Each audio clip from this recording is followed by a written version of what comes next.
चलिए तो चलो, तो अभी जो हम बता रहे थे आप लोगों को, सुनो, जाइलम और फ्लोएम के बारे में बताया। तो जाइलम में क्या बताया आपको, जमीन से जल और खनिज लवण को जब पेड़ जो कि अपने विभिन्न भागों तक वो पहुंचाया तो उसी को क्या कहेंगे हम लोग, जाइलम। और जो वायुमंडल मतलब कि फोटोसिंथेसिस जो हमारा क्रिया हुई उसके दरमियान जो चीज का निर्माण हुआ, जो चीजों का निर्माण हुआ उसको पेड़ क्या किया, पूरे भाग में जब पहुंचाया तो क्या कहलाया, फ्लोएम। यानी कि ऊपर जब आया था फ्लोएम, नीचुआ से गया तो जाइलम, ऊपर से आया तो फ्लोएम, नीचे से गया तो जाइलम, ऊपर से फ्लोएम, नीचे से जाइलम, नीचे से जाइलम, ऊपर से फ्लोएम। कोई दिक्कत, ध्यान हो जाएगा। अच्छा अब सुनो, जाइलम जो है ना वो हमेशा नीचे जाता है, ठीक है, क्या जाता है, नीचे से। ये के दिशा में जाता है, यानी कि नीचे से सिर्फ ऊपर, नीचे से सिर्फ ऊपर, यानी कि एक दिशी, इसे कहते हैं एक दिश, एक दिश, एक दिश, एक दिश क्रिया कर सकते हैं, एक दिश, एक दिश क्रिया कर सकते हैं, एक दिश,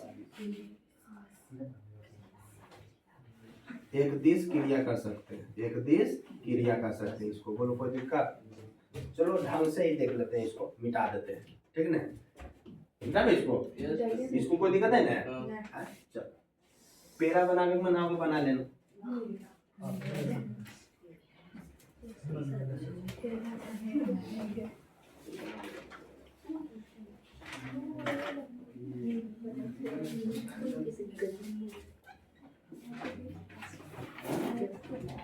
चलो लिखेंगे जाइलम,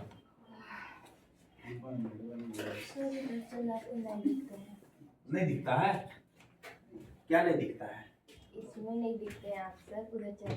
अच्छा हम नहीं दिखते हैं, लिखा हुआ दिखता है ना। हाँ। बस चलिए तो लिखेंगे, क्या लिखेंगे, जाइलम, लिखो जाइलम, लिखो जाइलम, लिखो जमीन से उठाकर जल एवं खनिज लवण को, जमीन से उठाकर जल एवं खनिज लवण को, जमीन से उठाकर जल एवं खनिज लवण को, जमीन से उठाकर, जमीन से उठाकर, जमीन से उठाकर जल एवं खनिज लवण को, जमीन से उठाकर जल एवं खनिज लवण को, जमीन से उठाकर जल एवं खनिज लवण को, लिखे यहाँ तक, खनिज लवण को पौधे के सभी भागों तक, पौधों के सभी भागों तक, पौधों के सभी भागों तक, पौधों के सभी भागों तक पहुंचाना ही जाइलम कहलाती है, पहुंचाना ही जाइलम कहलाती है। पौधों के विभिन्न भागों तक पहुंचाना ही क्या कहलाती है जी, जाइलम कहलाती है,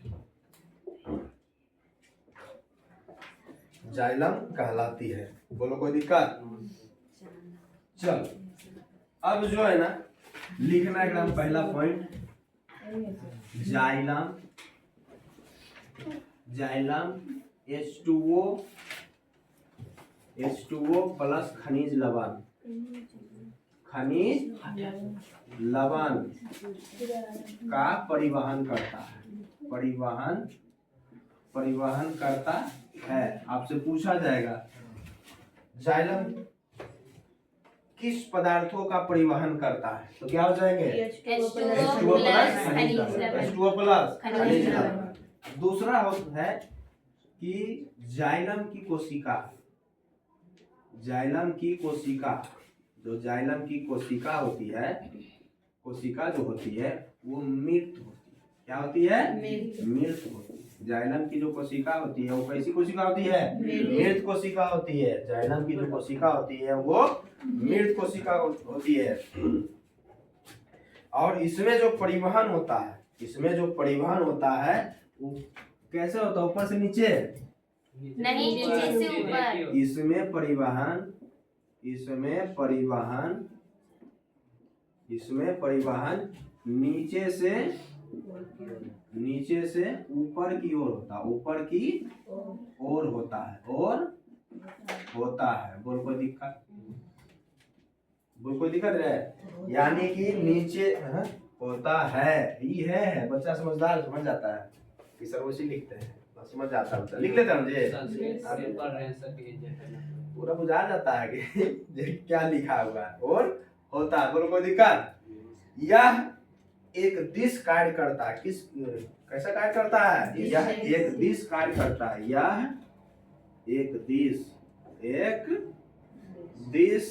कार्य करता है, कार्य करता है, यह एक दिश कार्य करता है, एक दिश कार्य करता है। 5वां नंबर आपका क्या हो जाएगा? इसकी जो रचना होती है, इसकी रचना जो होती है, रचना यानी कैसा होता है, इसकी रचना कैसी होती है बताओ? इसकी रचना कैसी होती है जी? बेलनाकार होती है। इसकी रचना कैसी होती है? बेलनाकार होती है, लंबी और बेलनाकार होती है, लंबी और बेलनाकार होती है, गोल होती है, बेलनाकार होती है। इसकी जो रचना होती है वो कैसी होती है? लंबी और बेलनाकार होती है। 6ठे नंबर की अगर बात करें तो यह जल संवाहक उत्तक है। किस प्रकार का उत्तक है? जल संवाहक उत्तक है, ठीक है ना? यह जल संवाहक उत्तक है, जल संवाहक उत्तक है, जल संवाहक उत्तक है। यह किस प्रकार का उत्तक है जी? जल संवाहक उत्तक है, जल संवाहक उत्तक है। बोलो कोई दिक्कत? क्लियर है यहाँ तक? क्लियर है यहाँ तक? चलिए सबसे पहले देखो 3 4 5 गो ऑब्जेक्टिव निकलता है, 5 6 गो ऑब्जेक्टिव निकलेगा तो निकलेगा। देखो सबसे पहले बोला कि जाइलम जो कि किस प्रकार के पदार्थों का परिवहन करता है? H2O और खनिज। जाइलम की कोशिका कैसी होती है? मृत होती है। जाइलम की कोशिका मृत होती है, ठीक है ना? जाइलम में जो परिवहन होता है कैसे होता है? नीचे से ऊपर, नीचे से ऊपर होता है, नीचे से ऊपर होता है और एक ही दिशा में कार्य करता है, जिस कारण से इसे एक दिशा कार्य करते हैं, एक दिशीय। बोलो कोई दिक्कत? और इसकी जो रचना होती है वो कैसी होती है? लंबी और बेलनाकार। रचना कैसी होती है? लंबी और बेलनाकार। और किस प्रकार का उत्तक है? उत्तक है। बोलो 6 पॉइंट में 6 ऑब्जेक्टिव निकलता है? निकलता है 6 पॉइंट में 6 ऑब्जेक्टिव। बोलो कोई दिक्कत? तो पूछेगा हमसे कि जाइलम किस प्रकार के पदार्थों का परिवहन करते हैं, क्या कहेंगे? किस प्रकार के पदार्थों का परिवहन करता है? H2O और खनिज लवण, H2O और खनिज लवण। इसकी जो कोशिका होती है वो कैसी होती है?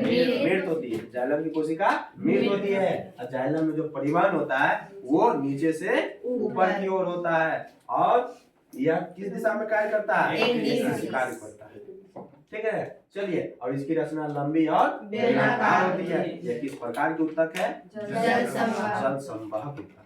बोलो कोई दिक्कत? क्लियर है यहाँ तक? चलो अब हम देख लेते हैं फ्लोएम को।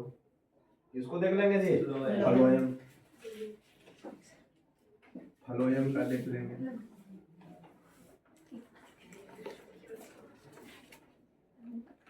फ्लोएम का देख लेंगे। चलिए आज फ्लोएम का देखने से पहले जरूर हम लोग किताब थमा दीजिए बायोलॉजी वाला।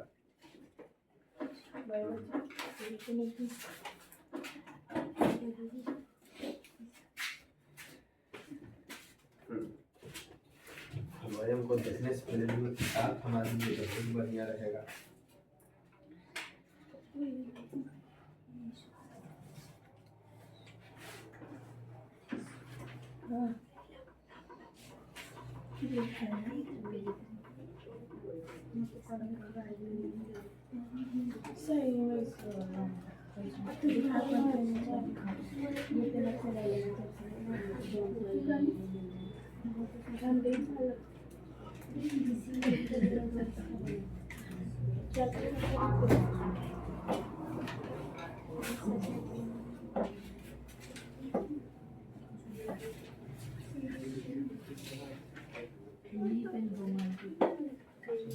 लिखेंगे फ्लोएम में लिखेंगे जब पौधे, क्या लिखेंगे जी? जब पौधे जब पौधे खाद्य पदार्थों का, जब पौधे खाद्य पदार्थों का परिवहन खाद्य पदार्थों का परिवहन पत्तियों द्वारा सभी भागों तक सभी भागों तक पहुंचाने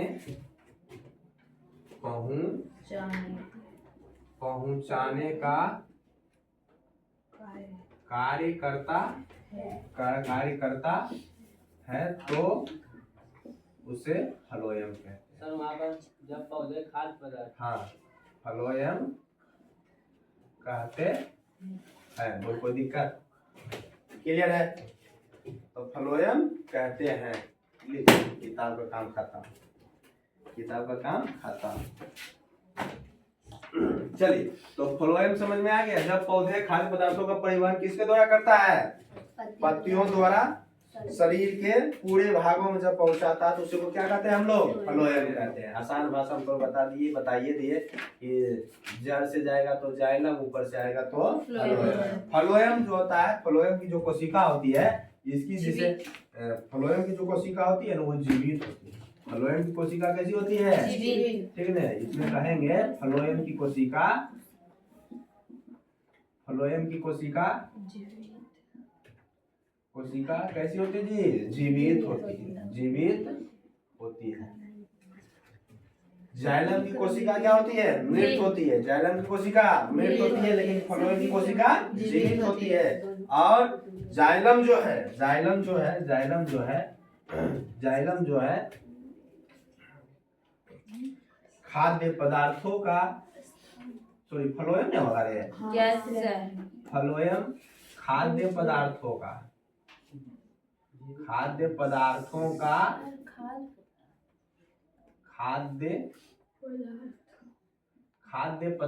का परिवहन करता है। किसका परिवहन करता है? खाद्य पदार्थों का परिवहन करता है। और इसकी जो कोशिका होती है, इसकी कोशिका जीवित होती है। इसकी कोशिका जीवित होती है। ठीक है? इसकी कोशिका कैसी होती है? जीवित होती है। और ये जाइलम क्या था ना कि निचुआ से सिर्फ ऊपर जाता था, ऐसे जाता था ना? हाँ, ये निचुआ से ऊपर जाता, ऊपर से नीचे, यानी कि दोनों दिशा में कह सकते हैं। यह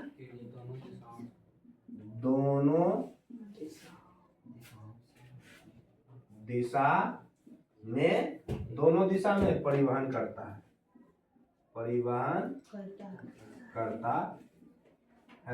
बताओ, यह चौथा कह सकते हैं, यह द्विदिश कार्य करता है। द्विदिश कार्य करता है। बोल, कोई दिक्कत? हाँ। और इनकी जो नलिकाएं होती है, इनकी जो रचनाएं होती है, इनकी इसमें कह सकते हैं, इसमें चालनी, ठीक है? क्या होगा? चालनी नलिकाएं पाई जाती है। इसमें चालनी नलिकाएं पाई जाती है। बोल, कोई दिक्कत? तो जाइलम और फ्लोएम क्लियर है? लिख लिए तो समझा दे जरी।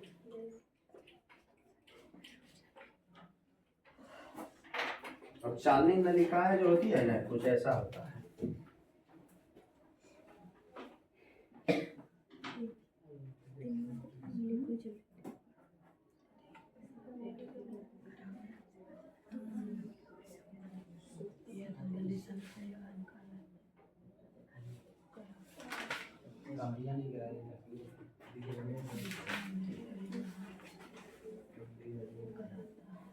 ये क्या है?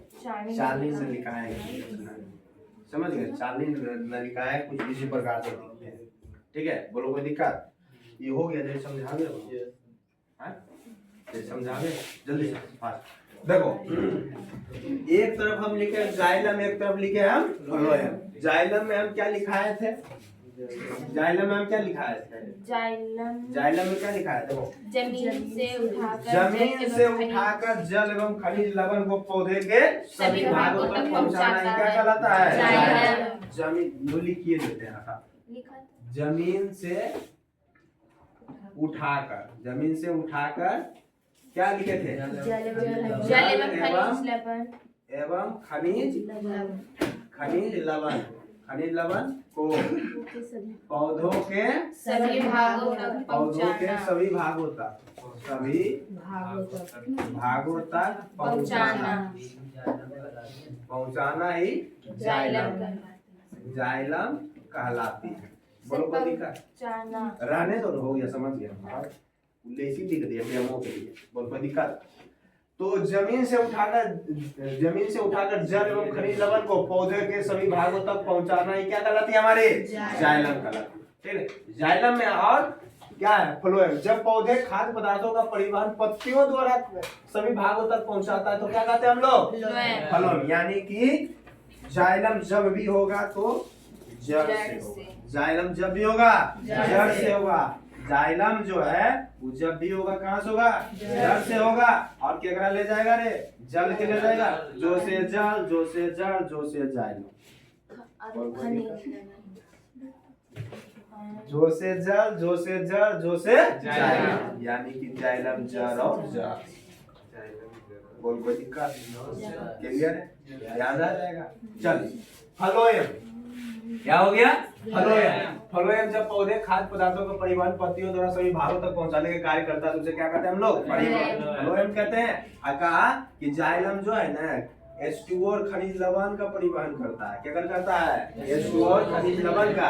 अब फ्लोएम कहा ना कि हम जो है ना कहते हैं खाद्य पदार्थ का परिवहन। किसका परिवहन करते हैं? खाद्य पदार्थ।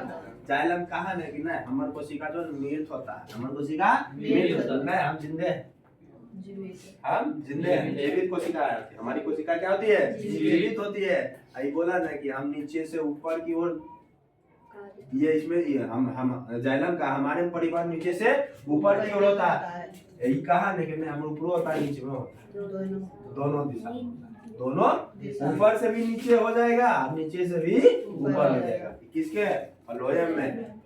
और फ्लोएम का यह एक दिश कार्य करता है। हम एक दिश कार्य करते हैं। कौन कहा? फ्लोएम। जाइलम ने कहा। जाइलम क्या कहा? हम एक दिश कार्य करते हैं और फ्लोएम का हम दो दिश कार्य करते हैं। समझ गए ना? तो बता हम क्या से खाते हैं? हम दोनों हाथ से खाते हैं। ठीक है ना? ओवर ड्यूटी करते हैं। ठीक है। और बोला ना कि इसकी रचना क्या होती है? लंबी और बेलनाकार होती है। इसकी रचना लंबी और बेलनाकार। और इसमें सीधे बोल दिया इसमें 40 नलिकाएं पाई जाती है। बोलो कोई दिक्कत? तो एक प्रकार से कह दे कि प्रश्न पूछेगा आपसे कि जाइलम और फ्लोएम में अंतर स्पष्ट कर क्या कर सकते हैं? Yes sir. लिख सकते हो चर्चा बुक में? क्लियर? तो हमको हमरा अलग से जाइलम और फ्लोएम के अंदर लिखा पड़ सकता है? No sir. प्रश्न को हल कर सकते हो? तो एक प्रश्न तुम्हारा बन जाता है। प्रश्न लिखो, जाइलम और फ्लोएम में अंतर स्पष्ट करें। समझे? प्रश्न के आगू में लिखिएगा। ठीक है ना? प्रश्न के आगे में लिखिएगा BBI या प्रश्न लिखिए जाइलम और फ्लोएम में अंतर स्पष्ट करें। जाइलम और फ्लोएम में अंतर स्पष्ट करें। बोल कोई दिक्कत?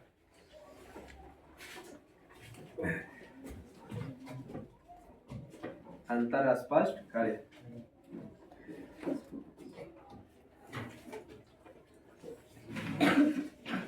बोलो, यहाँ तक किसी को कोई दिक्कत?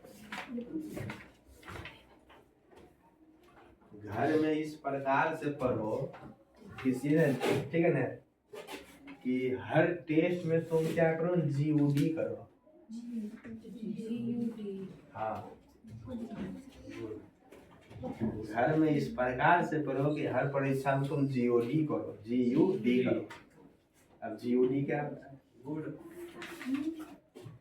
G से हुआ गर्दा, U से उड़ा, और D से देंगे, गर्दा उड़ा देंगे। समझ गए ना? क्या करेंगे? GUD करेंगे। क्या करेंगे जी? GUD करेंगे, गर्दा उड़ा देंगे। समझ गए ना? बोलो कोई दिक्कत? क्लियर है यहाँ तक? तो मिटावे इसको। अंतर स्पष्ट करो, खुद से लिखोगे, यहाँ देख के लिखोगे। अंदर समझा दिए, इतना समझा दिया, अब मिटावेंगे हम।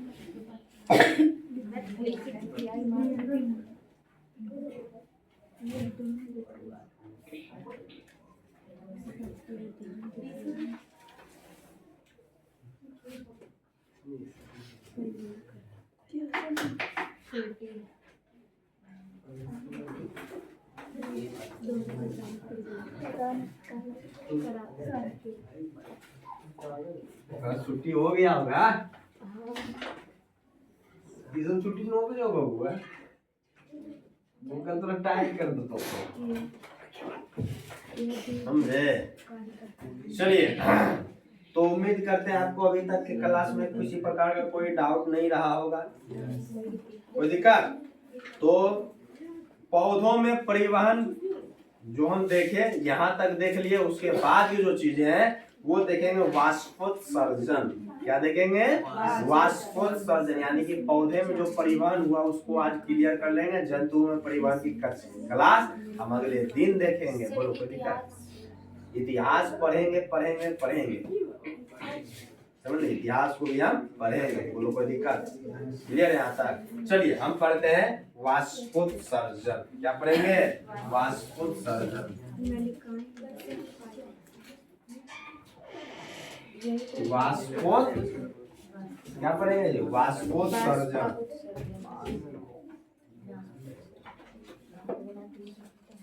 वाष्पोत्सर्जन, अब बता भाई वाष्पोत्सर्जन क्या है? हाँ? बता। अच्छा तुम देखे अभी ठंडी के दिन है, ठीक है, ठंडी के दिन है, तो ठंडी के दिन है ना अभी, तो हम क्या देखते हैं ना, जब भोरे भोरे हम घूमने के लिए जाते हैं तो घास भूसा पे जो है ना देखते हैं ना जरी जरी पानी लगता है ना, जिसको क्या कहते हैं हम लोग? शीत कहते हैं। क्या कहते हैं? शीत। और क्या कर सकते हैं उसको? आसन ओस कहते हैं। ओस। क्या कहते हैं? ओस। समझ गए? ठीक है, क्या कहते हैं उसको? ओस कहते हैं। यानी कि अच्छा ये निकलता कैसे है? ये कने से आता है? कैसे आता है? शीत कैसे होता है? ऊपर से कैसे आता है? ऊपर से कैसे आता है? ऊपर से बारिश के पानी का छोटा छोटा बूंद गिरता है। बारिश के बूंद रहता है? सर पानी नहीं, कहाँ से आया? बादल से। सर दिन में जो गर्मी करता है वही बारिश दिन में जो गर्मी करता है सीओटी के रूप में रुक जाता है। हाँ, सीओटी के रूप में जम जाता है। निकलता है बात के रूप में। रात में निकलता है वाष्प के रूप में। देखो क्या होते हैं ना, पौधा जो होता है ना, पौधे द्वारा जल को वाष्प के रूप में शरीर से बाहर निकालना ही क्या कहलाती है? हमारी वाष्पोत्सर्जन कहलाती है। पौधा क्या करता है? आसान भाषा में कहे तो पौधा क्या करता है ना, जल को वाष्प के रूप में क्या करता है? अपने शरीर से बाहर निकालता है। छत पे तो गाछ नहीं होता, कहीं वहाँ पे रहता है। अच्छा एक मिनट, छत पे घास नहीं है, मानते हैं छत पे घास नहीं है ना, हमारे न आपके, हमारे घरों में भी, यहाँ भी घास नहीं है, यहाँ भी शीत रहता है, यहाँ पे रहता कि नहीं रहता है? बहुत सारा मकड़ी के ज्यादा रहेगा ना, उधर पे जमा हो जाएगा ना, यानी रुकावट पूरा जरिया मिल गया। मिला या नहीं मिला? तो सुनो रे बाबू, छत पे पेड़ नहीं है, क्या छत पे वायु है? हाँ, वायु है। तो ये वायु से एक स्थान से दूसरे स्थान जा सकता है? हाँ, बुझाया? अगरबत्ती को हम क्या करते हैं? जला है, वह बताओ पूरा कमरा में फैलेगा? तो वजह थोड़े जल रहा था, जल नहीं जल रहा था। ठीक है, सुगंध है तो क्या सुगंध है तो नाचल भूलेगा इसमें? सुगंध नाचल नहीं भूलेगा जी। चलिए तो लिखेंगे वाष्पोत्सर्जन, पौधे द्वारा जल को, पौधे द्वारा जल को, पौधे द्वारा जल को, पौधे द्वारा जल को, पौधे द्वारा जल को वाष्प में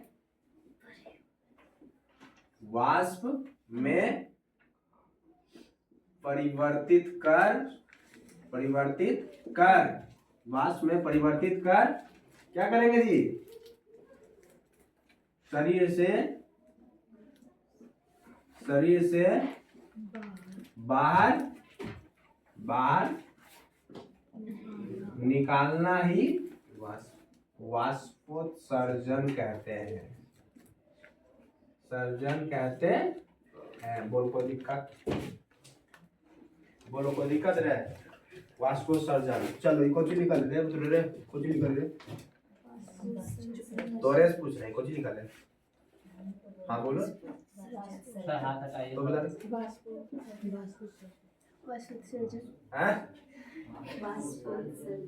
ढंग से बोल, अगर कुछ लिखा है नहीं बता रहे, तुम बता रहे, तुम बता रहे, चलो दोस्ती नहीं आई है। नहीं आता है, बोलो वाष्पोत्सर्जन।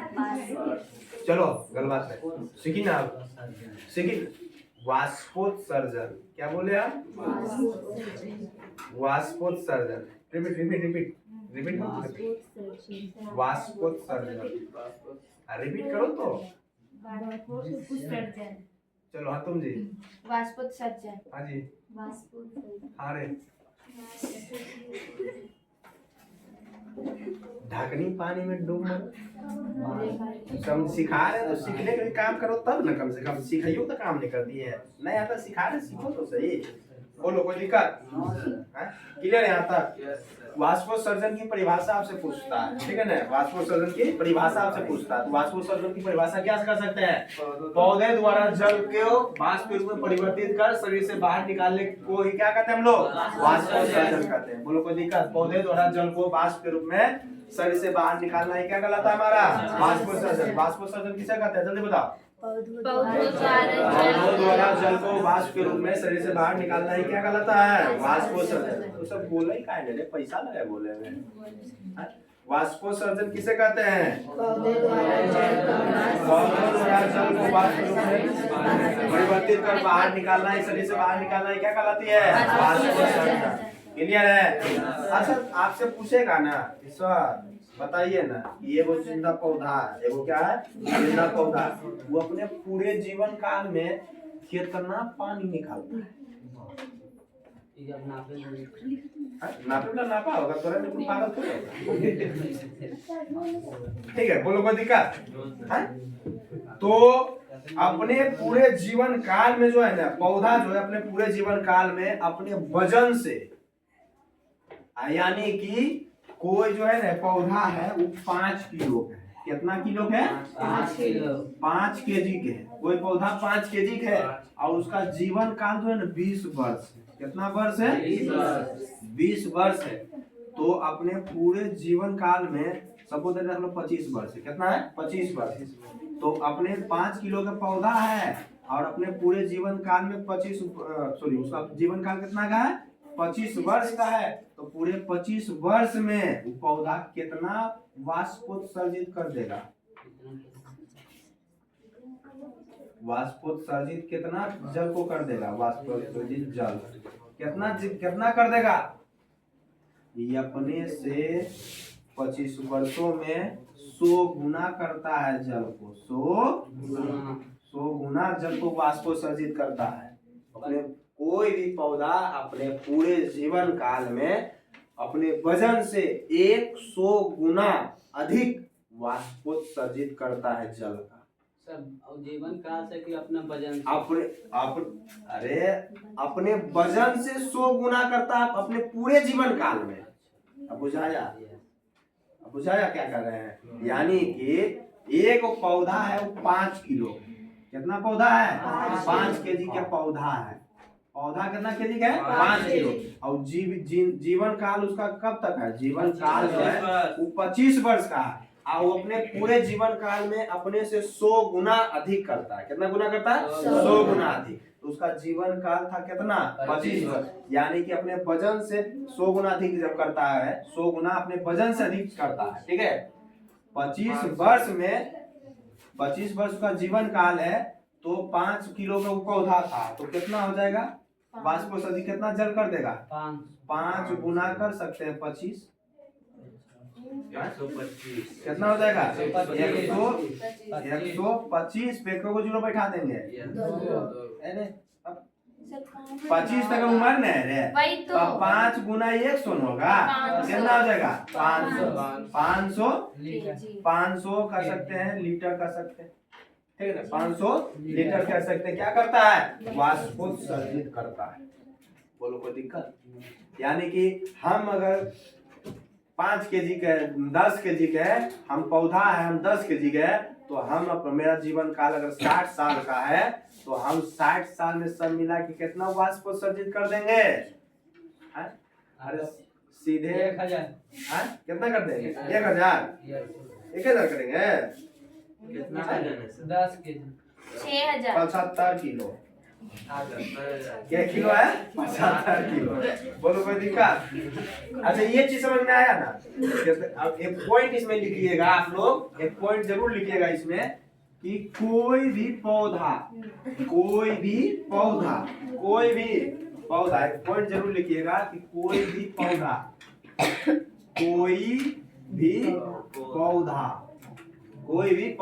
अपने पूरे जीवन काल में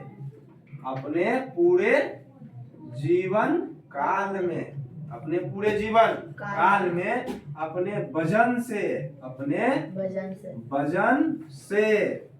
100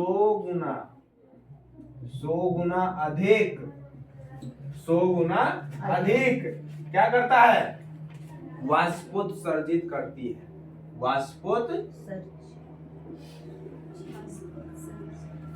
वाष्पोत्सर्जित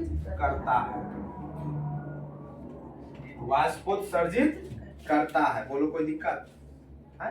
अब कहेगा ना आपको, अरे वाष्पोत्सर्जित करता है पेड़ पौधा काहेल करता है, झूठे की तमाशा लगी ना, काहेल कर रहा है? क्यों करता है वाष्पोत्सर्जित पौधा आपसे कहेगा वाष्पोत्सर्जित करता है, क्यों करता है? क्यों का जवाब दो, क्यों करता है? ठीक है, तो वाष्पोत्सर्जित क्यों करता है? जल्दी बताओ।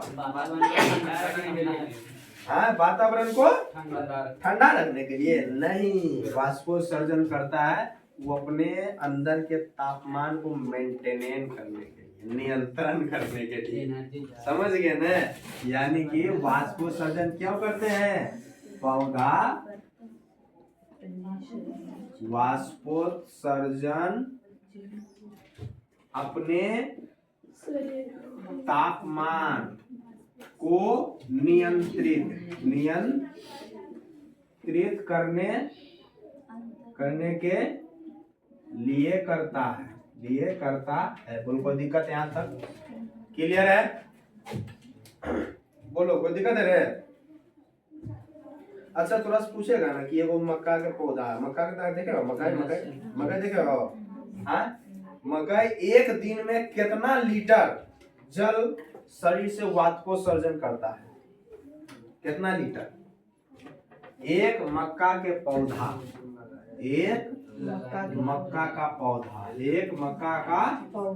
पौधा एक पूरे दिन में कितना लीटर जल वाष्पोत्सर्जित करती है? जल वाष्पोत्सर्जित करता है। जल्दी बताओ तो, बताओ 5 बजे बताओ। 3 से 4 लीटर। 3 से 4 3 से 4 लीटर। बोलो बताओ कोई दिक्कत? अच्छा थोड़ा सा पूछेगा यही चीज आपने कि अगर सेब का पौधा है तो एक सेब का पेड़ है,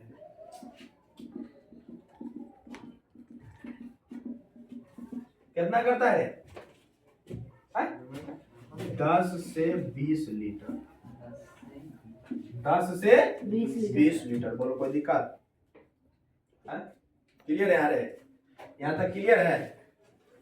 कोई दिक्कत? ऑब्जेक्टिव पूछे जा सकते हैं, समझ गए ना? ऑब्जेक्टिव पूछे जा सकते हैं कि कोई भी पौधा अपने पूरे जीवन काल में अपने वजन से कितना गुना जल का वाष्पोत्सर्जित करती है? 100 गुना अधिक। कितना करता है? 100 गुना अधिक। और पौधा जो वाष्पोत्सर्जन करती है, क्यों करती है? शरीर के तापमान को नियंत्रित करने। किसको नियंत्रित करता है? शरीर के तापमान को नियंत्रित करता है। ठीक है ना? तापमान नियंत्रण के लिए। ठीक है? एक मक्का का पौधा एक दिन में कितना लीटर वाष्पोत्सर्जित करती है? 3 से 4 लीटर। 3 से 4 लीटर। ठीक है? और एक सेब का पौधा जो कि कितना करता है? 10 से 20 लीटर। बोलो कोई दिक्कत? अगर आपसे पूछेगा ना कि पौधा में जो भोजन है किस रूप में बनता है, बताइए तो। पौधा भोजन बनता है, क्या बनता है? गोल के रूप में। पौधा में भोजन बनता है किस रूप में रे? ग्लूकोज के रूप में। सही बोल रहा है। अच्छा चलो बताओ, पौधों में भोजन जो कि जमा होता है किस रूप में जमा होता है? ग्लूकोज के रूप में। अच्छा पौधा में जो भोजन है वो परिवहन होता है। पौधे में जो है कि भोजन परिवहन होता है। चलो तीन ऑब्जेक्टिव ठीक है, तीन ऑब्जेक्टिव कह सकते हैं। पौधों में जो भोजन बनता है किस रूप में, पहले ही बताओ, जल्दी बताओ। ग्लूकोज के रूप में। किस रूप में? ग्लूकोज के रूप में। अब पौधा में जो है कि भोजन जमा किस रूप में होता है? स्टार्च के रूप में। किस रूप में? स्टार्च के रूप में। और पौधा में जो है कि भोजन का परिवहन होता है किस रूप में? तो वो होता है सुक्रोज के रूप में। किस रूप में होता है? सुक्रोज होता है, सुक्रोज नहीं होता। सुक्रोज फलोएम में परिवहन नहीं होता, वो क्रिया नहीं फलोएम जी, ठीक है। किस रूप में जो होता है तो होता है सुक्रोज के रूप में। बोल कोई दिक्कत क्लियर है यहाँ तक? बोलो क्लियर है यहाँ तक? चलिए आपसे सवाल पूछा जाएगा कि पौधों में खाद्य पदार्थों के स्थानांतरण से आप क्या समझते हैं? पौधों में खाद्य पदार्थों के स्थानांतरण से आप क्या समझते हैं? ठीक है ना। पौधों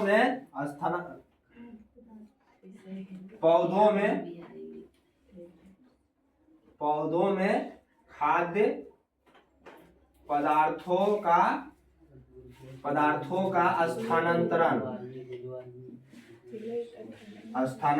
से आप क्या समझते हैं? समझते हैं तो बताओ क्या समझते हो? बताओ क्या समझते हो, जल्दी बताओ।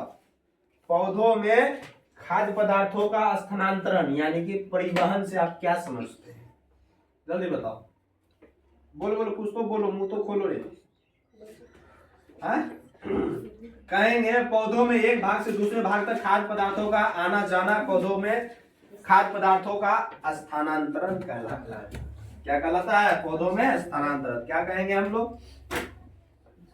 पौधों में खाद्य पदार्थों पौधों में खाद्य पदार्थों का एक स्थान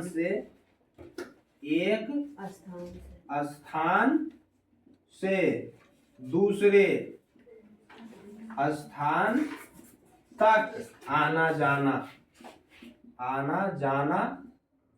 ही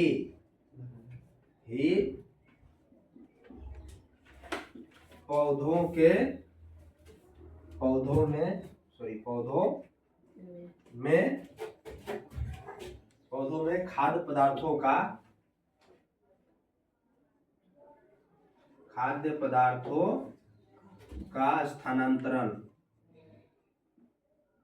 स्थानांतरण कहलाता है। बोल कोई दिक्कत? क्लियर है यहाँ तक? समझ में आया? तो पौधों में जो परिवहन हम देख रहे थे, ठीक है ना, वो होते हैं आपके टॉपिक समाप्त। अब हम अगले दिन के क्लास में देखेंगे जंतुओं में परिवहन। तो पौधों में परिवहन हमने देख लिया।